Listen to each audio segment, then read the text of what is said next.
we have a little treat for you if you're looking for more fantasy romance anime. Yona of the Dawn is a great show to watch if you're looking for an anime with an exciting plot, supernatural beings, and romance. The story features Princess Yona who has her life turned around after she is chased out of her castle, but a bodyguard who is in love with her remains faithful. Hi guys, and welcome back to AniCap Explained. Today we'll be recapping the first 12 episodes of the anime Yona of the Dawn, so let's begin. Princess Yona, the daughter of King Il of Kuka Kingdom, spends the day fussing about her long red hair. Son Hak, a general and childhood friend of hers, teases her about her hair. Then, he informs her that her cousin Soo-Won is already in the palace. She rushes to meet him but bumps into him sooner than she expected. However, he is too busy attending to other duties. The next day, Soo-Won spends time practicing archery with Hak and shows Yona how to ride a horse. Later, King Il confronts Yona about looking for a husband. She states that she wants to be Soo-Won's bride, but the king dismisses her demand. Upset with her father, she confesses to Soo-Won, but he doesn't answer how he feels about her. On Yona's birthday, Soo-Won presents Yona with a hairpin as a gift. Unfortunately, while Yona is happy for most of the evening, she later witnesses Soo-Won striking down her father. Soo-Won tells Yona that King Il deserved this type of end due to the harm he has caused his family. Soo-Won reveals that if his father Yu-Han were still alive, then his father would be king and not her father. Soo-Won's advisor Kai-suk tells him to get rid of Yona because she is a witness. Luckily, Hak appears to defend the princess from the attacking castle guards. However, Hak learns about what happened to the king and attacks Soo-Won out of spite. Yona's servant Min-Soo helps Yona and Hak escape the guards. Min-Soo disguises himself with a kimono to lure the guards in a different direction, so Yona and Hak can leave Hiryo Castle. Once they seem safe, Hak comforts her and tells her to continue living for her father's sake. Hak and Yona continue to flee from the castle. While resting, Hak recalls King Il offering to become Yona's bodyguard. In his memory, Yona tries to avoid Lord Khan of the Fire Clan who is trying to court her. Hak pretends to be engaged to Princess Yona to stop Lord Khan from bothering the princess. Hak then decides to remain by Yona's side as her bodyguard. Meanwhile, Yona dreams about her childhood in a memory. In the dream as children, Yona, Hak, and Soo-Won play in the snow. However, they later get sick from the cold, and decide to remain by each other's side till they get better. Finally, the king visits Yona and brings her the porridge he made himself. When they get better, Yona, Hak, and Soo-Won promise to be friends forever. Back in the present, Yona notices she lost the hairpin Soo-Won gave her. So she goes off to look for it but falls into a snake pit. Hak rescues her and returns the hairpin. However, he realizes that Yona is still in love with Soo-Won. Hak takes Yona to the Wind Clan at the capital of Fuga to hide her. At Hiryo Castle, Soo-Won seeks approval from the 5 generals of Kuka to become the next king of the kingdom. However, elder son Mundok, who is the Wind Clan general before Hak, doesn't willingly approve. Meanwhile, Yona gets acquainted with Hak's younger brother Taeyun, who prepares a hot meal for her. Hak tells her to hide their true identity as Princess Yona from everyone so no one in the clan can report her. While Hak and Yona do chores for the Wind Clan, they discover the Fire Clan blocked the river's flow to prevent the Wind Clan from getting any water. Meanwhile, Elder Mundok arrives, and Hak and the clan members update him about the situation.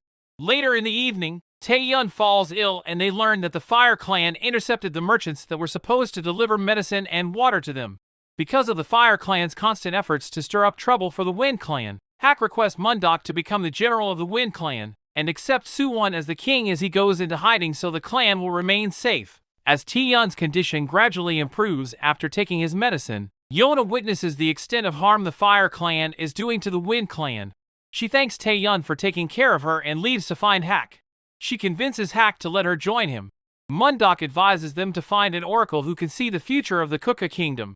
While on their way to find the oracle, they get ambushed by some Fire Clan soldiers led by Lord Khan. During the fight, Hak gets hit by a poisonous arrow, and Yona decides to reveal herself to save Hak. Hak finally notices Yona but quickly becomes sluggish because of the poison. As he falls off the cliff, Yona tries to save him, but Khan pulls her hair to prevent her from moving. To escape his grasp, she cuts her hair and rushes to pull Hak back up, but they fall into the valley instead. Lord Khan reports to the castle and tells Soo-Won that Hak and Yona fell down a cliff. Later, Soo-Won remembers Hak promising to serve him if Soo-Won were to marry Princess Yona. By morning, Soo-Won becomes the new king of the Kuka Kingdom. Meanwhile, Yona wakes up in a hut and meets a young boy named Yoon, who is treating an unconscious Hak. A few moments later, Iksu the Oracle arrives. Are you enjoying the story so far? If so, then please subscribe to the channel and give us a like. Done? Well then let's continue. Yoon is upset that Yona never thanked him for saving Hak's life, so she thanks him a little while later. Yoon then tells her that the oracles were banished from the kingdom long ago for being more respected than the king. In the morning, Iksu tells Yoon the story of the kingdom's creation and the myth of the 4 dragons. According to the legend, 4 dragons bestowed their power to 4 warriors to protect King Hiryu, the kingdom's first king.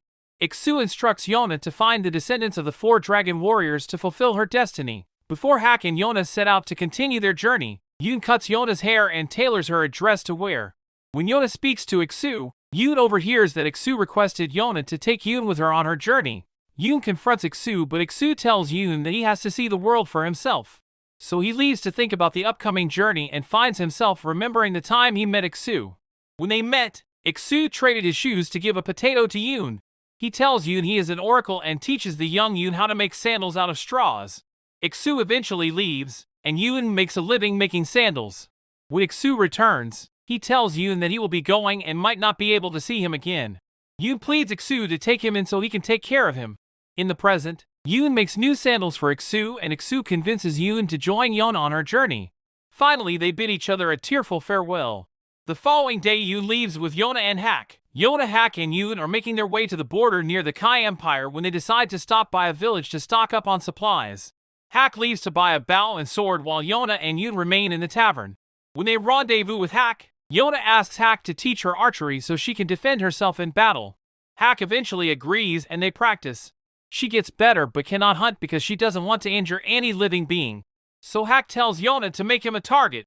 Hak advises her to think of him as her enemy so she can hit him easier. After a couple of tries, she finally does land a light graze on Hak's cheek. When they get back on track, they are ambushed by the guardians of the White Dragon Warrior. Yona reveals her intentions, and the guardians begin to wonder if she is the person who will someday become the master of the Dragon Warriors. Yona and Hak get taken to the village of Hakuryu, where they find a captive Yoon.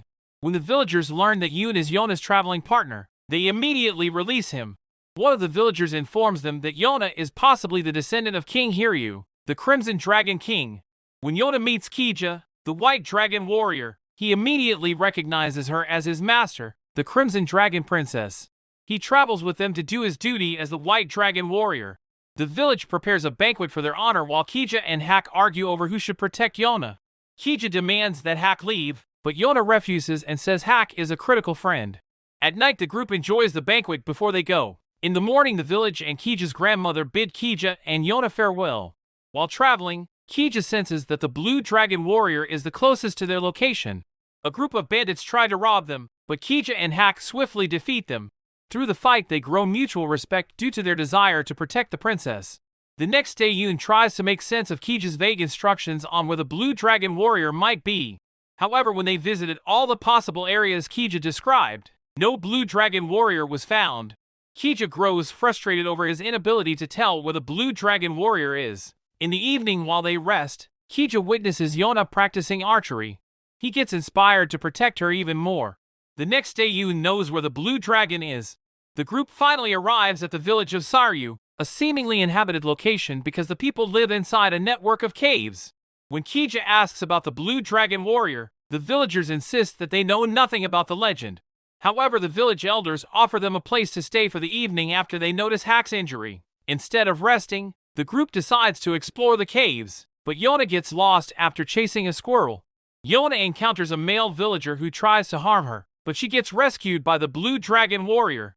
However, he disappears once Yona is reunited with her friends.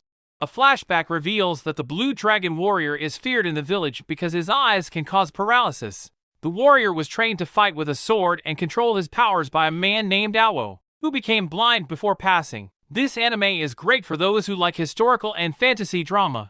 It's also great to know that Princess Yona's character development is consistent throughout the show. Even Kija and Yoon have grown a lot in the short time they have been featured. We're excited to see what other characters will be joining Yona's group and what will happen if the party ever faces Soo-Won again. Unfortunately, we couldn't fit the entire season in this video, so you'll have to catch the next one to find out. Thanks for watching, and we hope you liked this video. Please consider liking, subscribing, and sharing, so you never miss out on any new recaps. That's all for today. We'll see you at the next one.